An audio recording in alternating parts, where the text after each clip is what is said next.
Eu dei um pão pra você e um pão pra ele, você pegou os dois. Aí eu dei mais um pra ele, você pegou os três. Você tá com 3 pães na boca, Danone. E se entrar um ladrão aqui? Como que você vai reagir a esse ladrão? Acabou de comer todo o bolo que estava em cima da mesa. Você comeu todo o bolo. Olha o tamanho da sua barriga, Nick. Por que você comeu o bolo todo?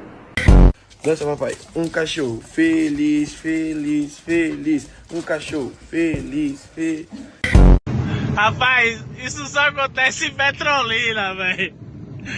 Um cachorro pilotando a moto.